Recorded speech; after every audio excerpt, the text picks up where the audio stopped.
Kita masuk pada ayat 130. Bismillahirrahmanirrahim. Ya ayyuhalladzina amanu la ta'kulur riba adha'afan mudha'afatan wattaqullaha la'allakum tuflihun. Ya ayyuhalladzina, wahai orang-orang yang amanu, mereka beriman, la ta'kulu, jangan sekali-kali kalian memakan riba, yaitu riba, adha'afan, dengan apa itu, berlipat, mudha'afatan, berlipat ganda. Jadi ini dimaknani coro Jawa adha'afan mudha'afah itu tikel-tikel, gitulah ya. Wattaqullah, dan takutlah kalian kepada Allah, la'allakum, agar kamu sekalian tuflihun, kalian beruntung. Ayat ini ditujukan khusus kepada orang-orang yang beriman. Wahai orang-orang yang beriman, jangan sekali-kali kalian memakan riba ya, yang berlipat-lipat. Wattaqullah, dan takutlah kalian kepada Allah, la'allakum tuflihun. Artinya riba itu adalah suatu kebiasaan orang Arab jahiliyah. Jadi wong Arab jahiliyah itu dengan harta benda yang dia miliki itu dimanfaatkan untuk memperkaya diri. Carane opo? Memberikan hutangan kepada orang yang membutuhkan. Orang-orang yang lemah itu menjadi makanan ya, dengan cara diberi hutangan dengan batas tempo sekian. Misalnya utang 1 juta, tempo setahun iku kudu balikno 1.200.000. Kalau batas temponya itu sudah datang masih belum bisa mengembalikan, maka dia memberikan tempo lagi, tapi bunganya bertambah lagi. Coro Jawane duit iku panak, ngoten nggih. Duit 1 juta setahun manak 200. Ngoten misale 1.200.000. Nek jatuh tempo nyaur kok durung iso nyauri, manak meneh. Berarti apa? Putu. Lho piye? Loh, istilah itu bunga dari bunga tadi, putu. Tempo maneh piro gitu loh. Batas tempo maneh kok gurung iso maneh. Dadi apa iku? Jadi ono anak, ono putu, ono lho sakmonten katahe. Dhuwit iku iso manak sakmono kae. Ini adalah praktek-praktek orang jahiliyah, di mana orang yang punya kekuatan, punya harta, itu memakan orang-orang yang lemah. Orang yang lemah ekonominya saat itu menjadi makanan bagi orang-orang yang kaya. Nah, oleh karena itu, kalau kamu sudah menyatakan beriman, sudah keluar dari jahiliyahmu dan menjadi orang yang beriman, jangan kamu lakukan praktek riba seperti itu lagi. Ngoten lho. Maksudnya ayat niku ngoten. Jadi nek awakmu wis dadi wong sing iman, kudu mbok tinggalno perbuatan riba yang dulu kamu praktekkan pada waktu kamu masih jahiliyah. Jelas ayat ini. Jadi ayat ini larangan keras. Ayat yang pertama kali turun tentang riba, larangan memakan harta riba. Jadi riba itu ya seperti tadi itu, Pak. Ya, riba itu seperti tadi.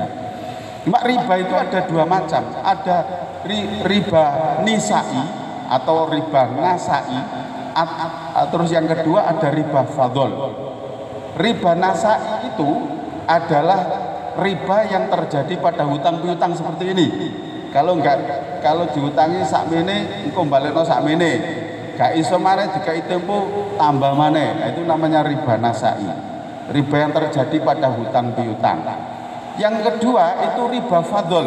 Riba fadl itu terjadi pada tukar menukar barang yang berbeda kualitasnya. Ngoten. Contohnya ijol beras karo beras. Nah, gitu ya. Beras strate sak kilo dijolno beras rojo lele. Nah, misalnya kualitasnya apik ndi. Nah, itu dia minta lebih, Pak. Sak kilo jaluk ijol 2 kilo. Nah, karena kualitasnya berbeda. Ini juga riba. Itu nggih. Ini juga riba. Jadi pokoknya apa itu kullu qardin jarra naf'an fahuwa riba. Tiap-tiap hutangan yang menarik lebihan atau keuntungan itu dinamakan riba. Jadi tidak boleh. Nek awakmu kepengen urip tuflihun, beruntung. Nah, begitu ya. Itu di dalam Islam tidak boleh. Jadi nek awakmu ngutangi, ya wis memang kewajibanmu. Diberikan harta oleh Allah berlebih, sudah kewajibanmu menolong kepada yang kekurangan dengan cara memberikan pinjaman. Gak ada bunga, nek pancen nolong temenan. Ngoten lho. Nek pancen awakmu itu dadi wong mukmin temenan, terus kepengen nolong temenan, ya wis gak ada bunga. Malah di dalam ayat yang lain itu disebutkan fa in kana dzu usratin fanadiratun ila maisarah. Nek wong iku wis wayahe batas nyaur kok sek gurung iso mergo melarate, berikan kelonggaran sampai dia bisa memberi apa itu mengembalikan uang waktu. Begitu kok Islam itu. Jadi Islam itu indah sekali. Indah sekali. Ya. Balik cara memberikan pinjaman terus balik lebih. Iku cara wong Jawa nolong tapi nolong pentung lah ngoten ta. Nolong tapi mentung. Enggak boleh itu dalam Islam. Enggak boleh, Pak. Islam itu harus tolong menolong, Pak. Enggak boleh begitu. Lah inilah indahnya agama kita itu, kalau kita itu bisa melakukan syariat ini dengan benar, indah sekali. Indah sekali. Ya. Di mana orang yang tidak punya itu merasa tertolong dengan saudara-saudaranya yang berkelebihan. Begitu loh, Pak. Wis tak gak ada bunga wis. Jadi begitu. Dene ana wong pinjam. Gitu nggih. Dene ana wong pinjam 1 juta. Gak ada akad-akatan, tapi dheweke mbalekno 1,1 juta tanpa akad-akatan di depan. Ini jenengan boleh menerima, halal hukumnya. Loh, lapo sampean balekno 1,1 juta? Enggak, iki uang rasa terima kasihku, sampean tolong mengutangi aku. Nah itu gak apa-apa, bukan riba kalau begitu. Yang riba itu ya akad-akatannya tadi itu. Akatan-akatan yang ada di depan tadi. Dening jenengan kok dilebihi kok gak kelem. Wis gak ate ngono lah, awak dhewe wis kanca suwe kok ate nglebihi bareng. Aku niat nolong cak ikhlas. Gak apa-apa, wis gak ate ngene. Itu lebih jempol di hadapan Allah. Ngoten nggih? Ayo dipraktekno nggih. Ayo dipraktekno. Ngoten lho. Ojo nolong pendung ta. Ya. Ojo dimanfaatno sahabat-sahabat kita yang apa itu butuh pertolongan malah dipendung buri, nolong tapi dipendung buri. Mboten angsal nggih. Nah, gitu. Oke, kita lanjutkan. Wattaqu lan wedya sira kabeh, takutlah kalian annaro akan api neraka. Ini ancaman bagi orang yang melakukan riba tadi itu. Nggih. Allati yang uiddat telah disediakan lil kafirin, bagi orang-orang kafir yang melakukan riba tadi itu. Lah nek ana wong Islam kok niru perbuatan wong kafir, ya padha akan dimasukkan neraka. Doae gitu. Ya, sama saja. Makanya besok dalam suatu riwayat itu dijelaskan, ana wong Islam ya salat barang, tapi dilebokno neraka.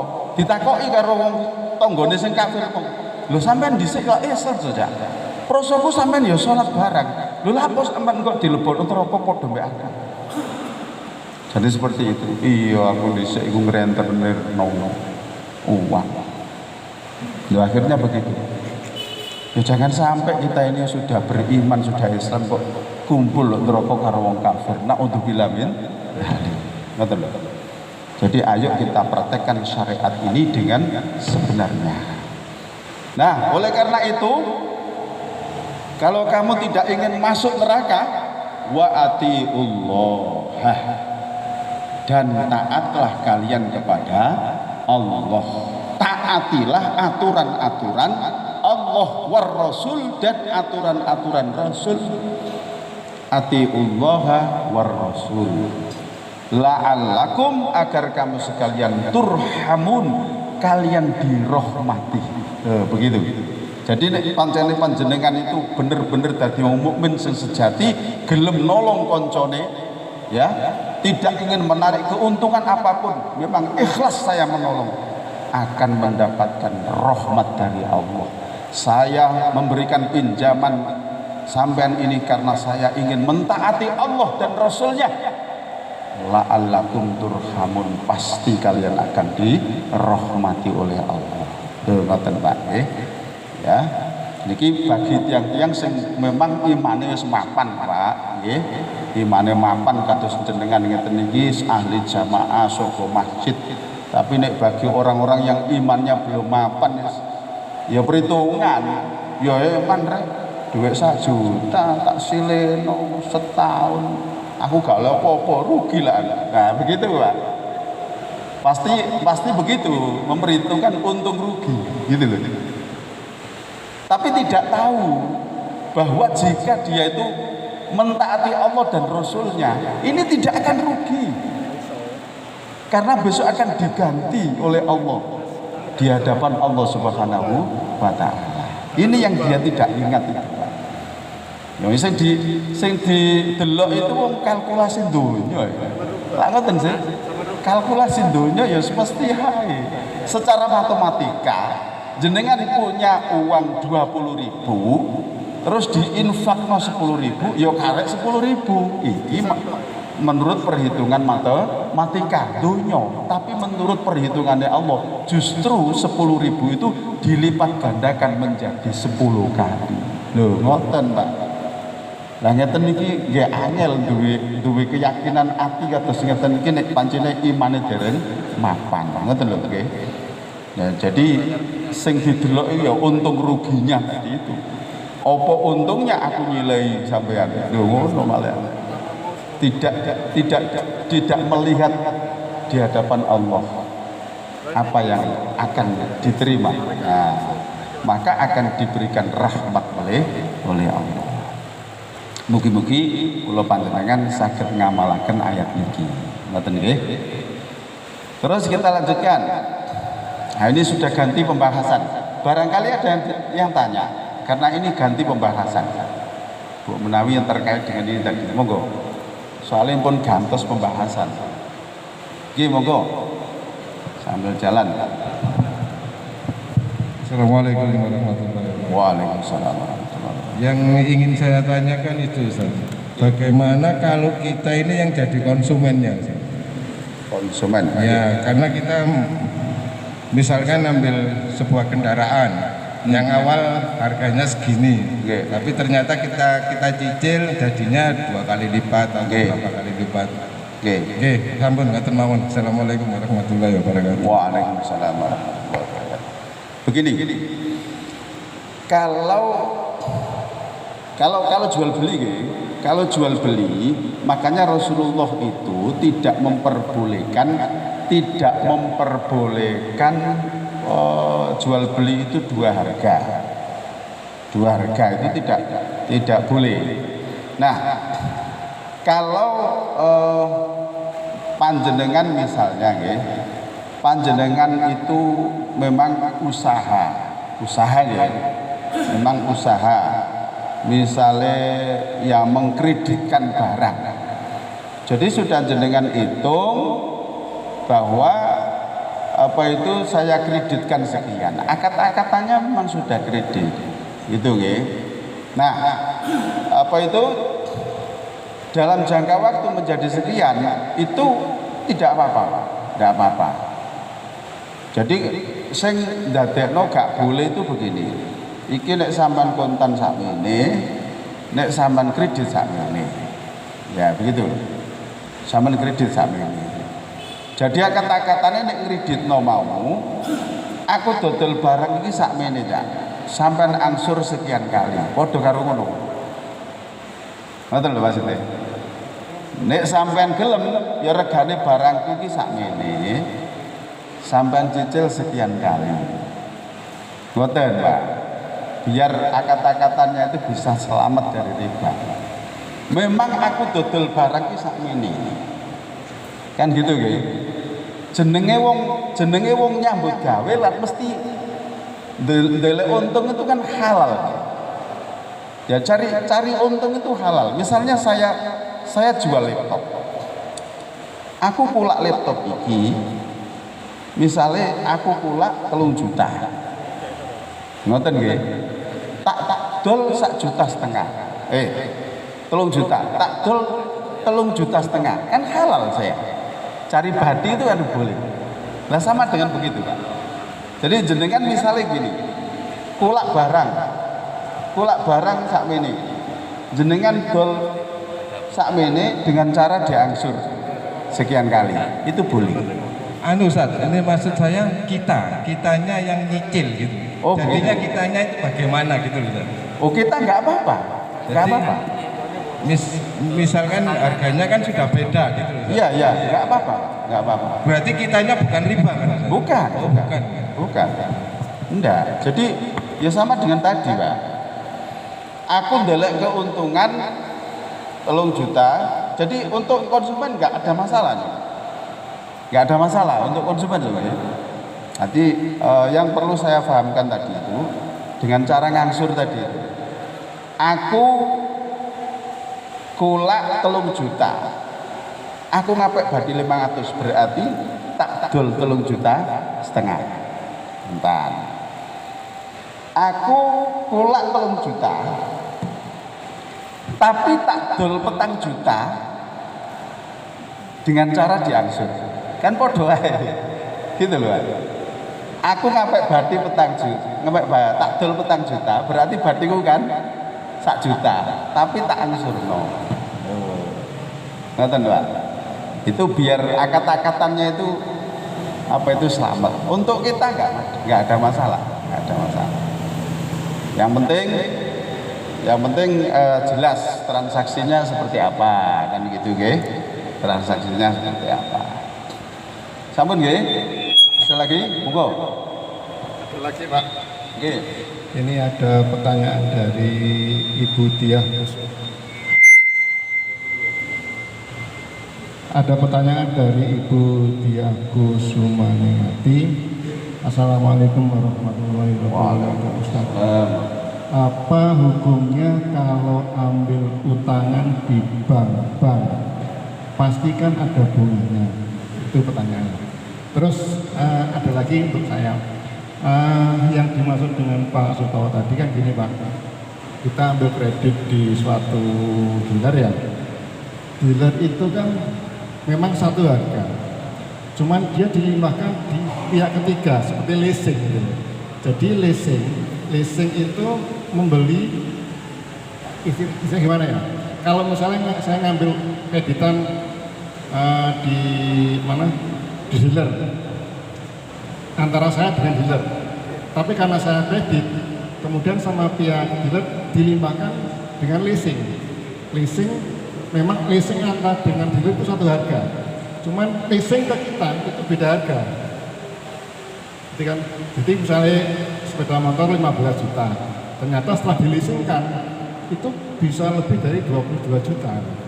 Nah seperti itu gimana Pak? Terima kasih. Ya, terima kasih. Jadi untuk hukum pinjam di bank itu tidak ada masalah, Pak. Ngerti nggih? Ada dua pendapat. Kalau kita itu kembali ke ranah hukum fikih, itu pasti banyak pendapat.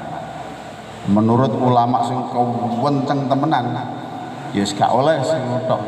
Pokoknya utangan lebih dari nilai yang diutang dan yang dia hutang itu berarti riba, gitu aja. Tapi ada ulama yang memperbolehkan kan. Karena apa? Bank itu sebuah instansi, Pak. Instansi yang di situ itu tidak satu orang, tapi ada apa itu ketua, ada begitulah, seperti susunan panitia begitu lagi. Nah, terus di situ juga ada undang-undang, ada perjanjian. Jadi dihukumi boleh dan sah. Yang jelas-jelas riba yang tidak boleh itu individu antar individu. Itu mutlak tidak boleh. Karena bukan instansi. Gitu loh maksudnya itu. Ya, karena bukan instansi tapi per individu. Jenengan dengan saya. Kan nggak ada instansi kan. Cuma perjanjian wong loro tok. Ya gak ono undang-undange, ya gak ono badan hukume. Wong cuma berdua. Itu yang jelas mutlak riba. Tapi kalau instansi seperti bank itu tidak. Itu tidak. Karena di situ ada kepanitiaan, ada lembaga, ada undang-undang, macam-macam lah begitu kan. Itu ulama yang membolehkan itu dalilnya adalah seperti itu. Jadi yang riba mutlak tidak boleh, seluruh ulama sepakat itu manakala per individu antar individu. Tapi kalau instansi tidak. Yang kedua itu tentang tadi itu ya, main leasing tadi itu ya. Itu kan gini aja. Biasanya kan begini ya. Saya mau kredit di dealer, tapi saya lewat bank, kan podo wae bae ngono. Iya kan? Gak sama dengan begitu. Ya, artinya kan dioper orang yang kedua kan? Iya kan? Ya. Ada pihak ketiga. Berarti kan ada pihak ketiga itu. Okay. Jadi misalnya saya mau ngambil sepeda motor di dealer, ya. Antara saya dengan dealer, berarti 2 orang kan? Okay. 2 orang. Tapi karena dealer itu tidak kredit, hanya dia bekerja sama dengan leasing yang mengkreditkan itu. Ya itu makanya sebenarnya di dealer itu hanya satu harga. Tapi karena mungkin ingin mempermudah seseorang untuk bisa mengambil barang ya, itu sehingga dia bekerjasama dengan leasing.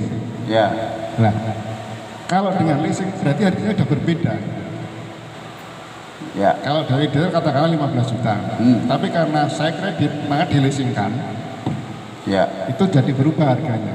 Berarti kan kalau begitu kan ada 2 harga. Cuman di dealernya sama, berarti satu harga. Membingungkan itu. Ya, jadi begini saja. Yang penting akad-akatannya kan cuma satu, kredit kan. Walaupun sampai ke dealer langsung juga akad-akatannya kredit, walaupun sampai tadi dileasingkan juga akad-akatannya kredit kan begitu kan. Nah, tinggal kita saja mau apa enggak dengan cara seperti itu kan begitu kan. Nah kalau kita nggak mau ya nggak gelem aku di cara begini, aku lah jatuhnya mahal kan hak kita. Saya mau kalau memang ini ya itu tergantung akad-akatan kita saja. Tapi akad-akatan begitu itu boleh, artinya sah bagi seorang pedagang. Nah, asalkan sudah antara bae dan mustari atau antara penjual dan pembeli sudah sama-sama tahu ini harganya sekian mas, nanti sampai angsur sekian, wes jelas di aturan ini per bulannya sama ini ya, antara penjual dan pembeli dengan juga sebagai pembeli oh ya wes aku terima ya sudah, nggak ada masalah kalau begitu.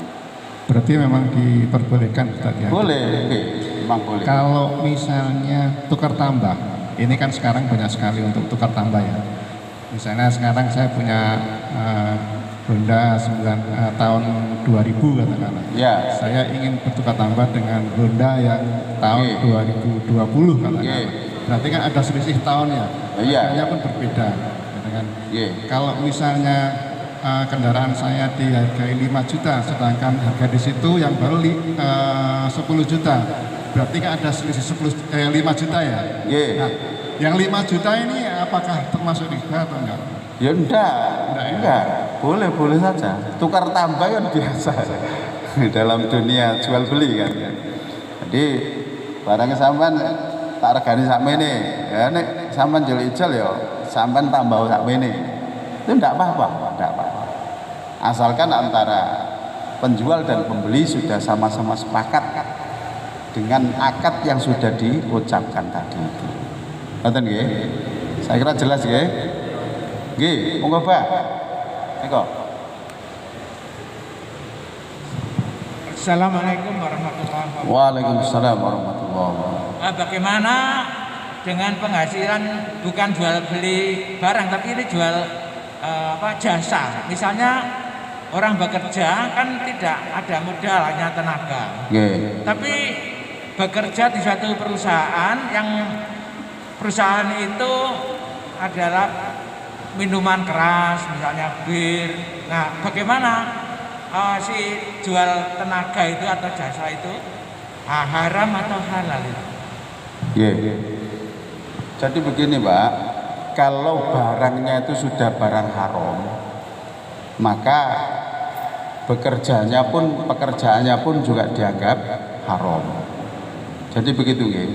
Padahal ya itu tadi penghasilan satu-satunya atau keterampilan yang dia miliki atau pegawai itu ya produksi itu. Nggih. Nah, bagaimana? Apakah diteruskan atau lebih baik tidak kerja? Nggih. Jadi begini. Saya kembali ke Ustadz Adi Hidayat ketika ditanya hal seperti itu. Jadi hukum aslinya haram, jelas haram, karena barangnya juga barang terlarang, maka bekerja pun haram. Nah,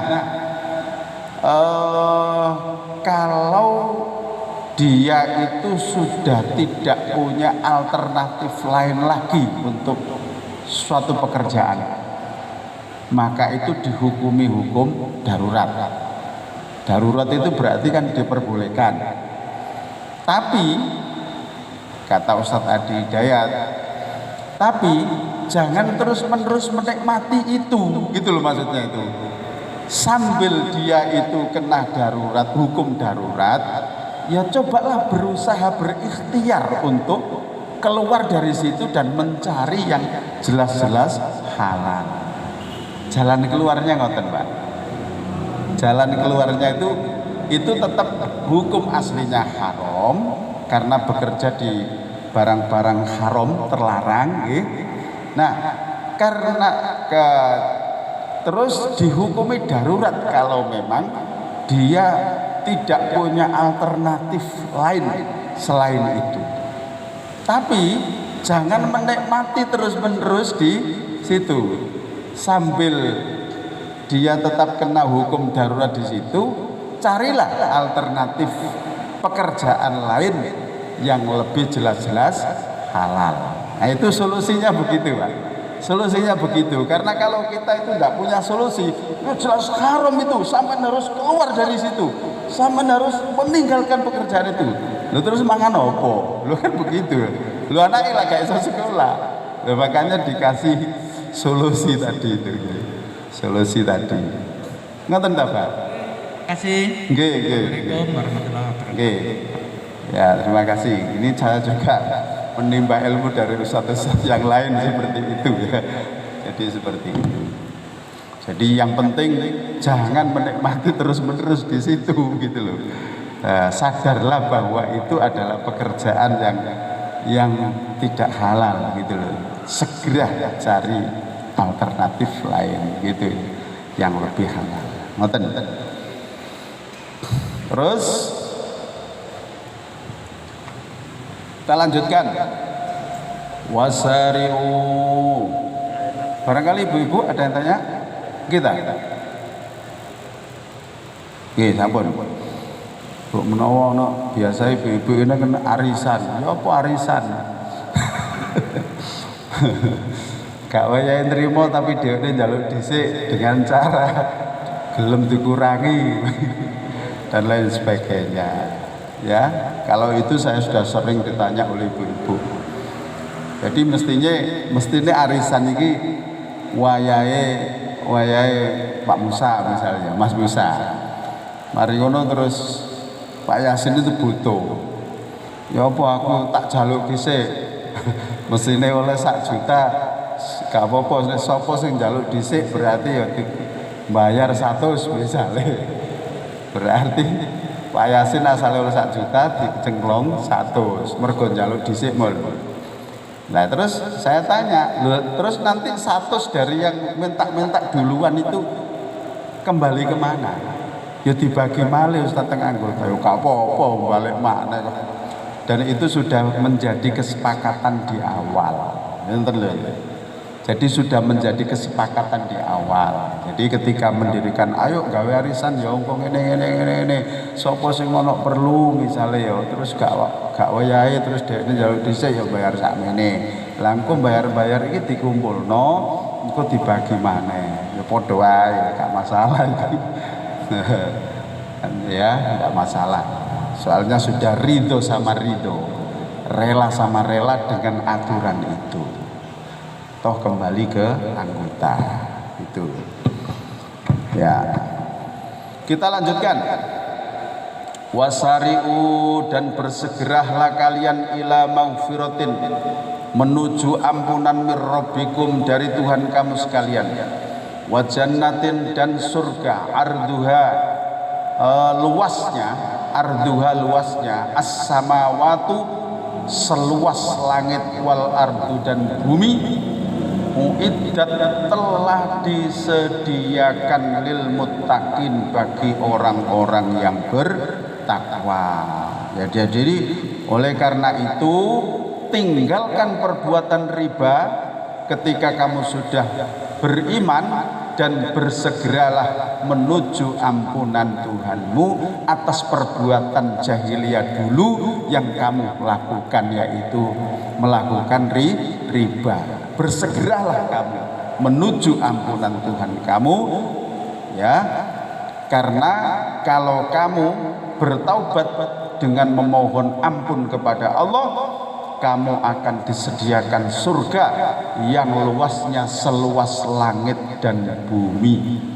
Jadi swarga itu ombone niku para jamaah sekalian, ombone bumi disambung karo ombone langit. Sak pira niku Pak? Bumi sak mene ombone jan nggih. Jagat wetan jagat kulon. Ya itu omboe bumi disambung karo ditambah karo omboe langit, itu luasnya surga. Luar biasa. Ya, luar biasa. Uiddat telah disediakan. Kalimatnya adalah bentuk lampau. Uiddat telah disediakan lil muttaqin bagi orang-orang yang bertakwa. Jadi kata telah berarti swarga sudah ada. Loh sudah. Swarga neraka wis ono sejak dulu. Sama dengan ini tadi loh Pak. Ini kan juga sama. Wattaqun nar, dan takutlah kamu dengan api neraka alati yang uiddat telah disediakan lil kafirin bagi orang-orang yang kafir. Neraka juga telah disediakan. Ini kan sama, uiddat gitu. Cuma uiddatnya lil kafirin, telah disediakan untuk orang-orang kafir. Apa yang disediakan? Nar, neraka. Nah, yang di sini uiddat lil muttaqin sama, telah disediakan bagi orang-orang yang bertakwa. Apa yang disediakan? Jannah, surga. Jadi swarga neraka wis ono saiki. Sudah disediakan. Kenapa? Lu masih kosong, Pak. Masih kosong. Ojo ate terus lho ya. Jenengan pun semerap Ustaz. Oh. Waduh gak ruwe. Cuma kita harus yakin gitu loh ya. Cuma kita harus yakin bahwa surga dan neraka itu telah disediakan. Gitu loh. Telah disediakan. Ojo khawatir. Wis. Jadi bukan berarti begini. Engko nek wis dina kiamat Allah gek gawe, ndak begitu. Salah itu, ya. Ndak begitu, Pak. Jadi surga dan neraka lak kosong, Ustaz. Iya kosong kok ngono. Paling malaikat tok sih. Saiki dulinan nang swarga. Nah, jadi begini. Makanya ketika orang itu meninggal dalam keadaan husnul khotimah, maka tatkala sakaratil maut itu tersenyum. Kenapa tersenyum? Karena sudah diperlihatkan indahnya surga. Ngoten nggih? Karena sudah diperlihatkan indahnya surga, pertamanan surga luar biasa, sehingga dia tersenyum. Ngoten Pak. Kebalikannya, kalau orang itu orang kafir, orang durhaka, orang maksiat, ketika dicabut nyawa dalam keadaan muram, sedih. Karena apa? Apa itu kobaran api neraka telah diperlihatkan. Ya, naudzubillah min dzalik. Nah, jadi seperti itu, Pak. Nah, jadi ketika orang itu di alam kubur itu sudah melihat suasana surga, durung mlebu. Baru suasana surga. Soalnya surga itu bisa dimasuki harus melewati hari kiamat terlebih dahulu. Ngoten nggih. Nah, tapi saat ini atau ketika orang itu sudah meninggal diperlihatkan suasana surga. Ngoten. Diperlihatkan suasana surga itu loh. Itu. Masih ada waktu nggih? Nah, kemudian orang yang bertakwa tadi, yang disediakan surga tadi, ciri-cirinya bagaimana? Alladzina, yaitu orang-orang yang yunfikuna, mereka berinfak di jalan Allah, fissarroi, baik dalam keadaan sempit, baik dalam keadaan lapang, sarok, wadharroi, dan dalam keadaan sempit, wal kadhimina, dan orang-orang yang mampu menahan nafsu amarah, al ghaidho, yaitu kemarahan, wal kadhimina, dan orang-orang yang mampu menahan al ghaidho, kemarahan, wal afina, dan orang-orang yang gemar memberi maaf, anin nasi, terhadap manusia, wallahu, dan Allah yuhibbu, menyukai, al muhsinin, orang-orang yang berbuat baik. Nah, jadi surga yang disediakan oleh orang-orang yang bertakwa. Orang bertakwa yang seperti apa? Nah, gitu nggih. Jadi orang yang bertakwa adalah satu, yunfikuna fissarroi wadharra. Orang yang gemar berinfak di jalan Allah, baik dalam keadaan lapang, akeh duit, ya, dagangan untung, panen berlimpah ruah, dia mampu berinfak. Wadharroi, dalam kemelaratan pun dia masih mampu menyisihkan sebagian rezeki. Kalau berinfak dalam keadaan lapang itu kan wajar ya. Ya wajar duit akeh, dagangane lancar, bati. Ya wajar lah. Tapi wadharra, bagaimana dia itu dalam keadaan sempit, duit berkurang, dagangan gak seperti laku, tapi dia masih mampu menyisihkan sebagian rezeki. Nah, ini luar biasa ini. Dijamin surga oleh Allah Subhanahu wa taala. Ya, sekarang begini.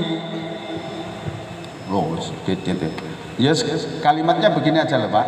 Kalau jenengan lagi banyak uang, Jumatan nang masjid, nglebokno umplung 20.000, kan begitu kan? Ini rodok susah, utawa tanggal tua iki ya 10.000. Tapi tetap infak. Bukan dibuat alasan, waduh aku lagi krisis tanggal 2 gak invasi, tidak begitu, tidak begitu. Sarra wa dharra wal kadhiminal ghaidha, dan orang-orang yang mampu menahan nafsu amarahnya. Jadi wong sing kuat mekek nafsu ketika dheweke kate muring-muring terus gak sida. Sabar, sabar. Ini termasuk nilainya tinggi di hadapan Allah. Sakjane mbales perbuatan jeleke tanggane utawa kancane iku dia mampu, Pak. Ya, mergo dijahati tanggane misale nggih, dheweke sakjane mbales iku mampu, Pak.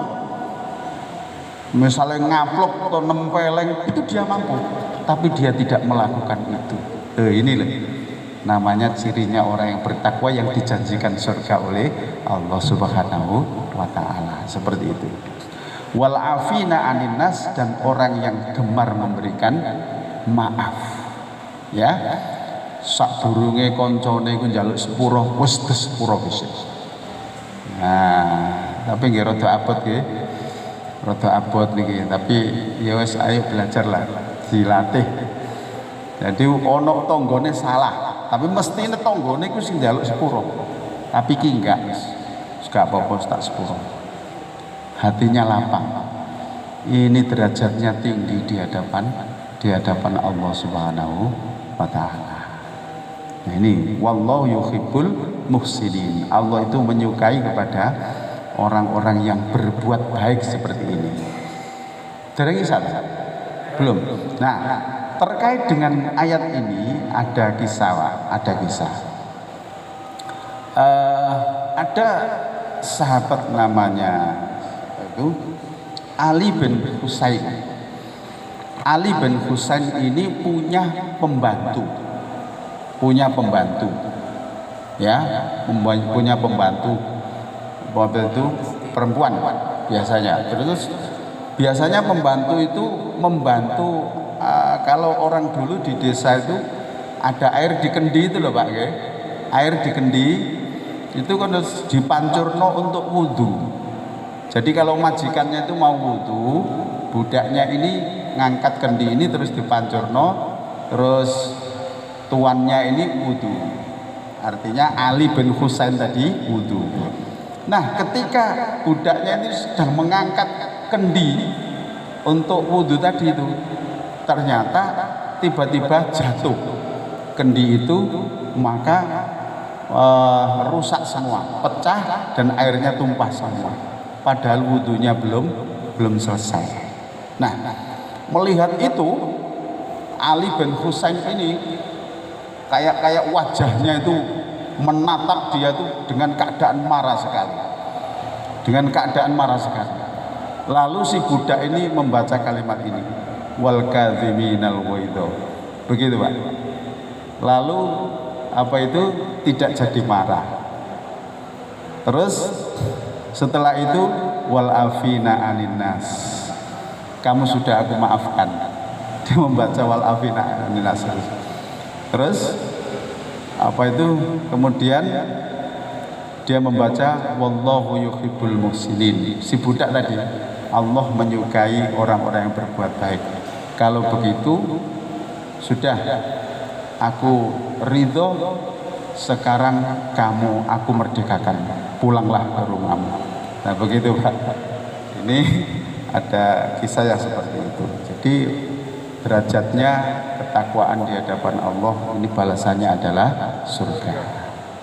Mudah-mudahan kita bisa mengambil pelajaran dari ayat-ayat yang kita kaji, gitu ya. Kalau ada pertanyaan mungkin minggu depan bisa disampaikan. Kurang lebihnya mohon maaf. Kita akhiri dengan doa kafaratul majlis. Subhanakallahumma wa bihamdika asyhadu an la ilaha illa anta astaghfiruka wa atubu ilaik. Alhamdulillahirabbil alamin. Assalamualaikum warahmatullahi wabarakatuh.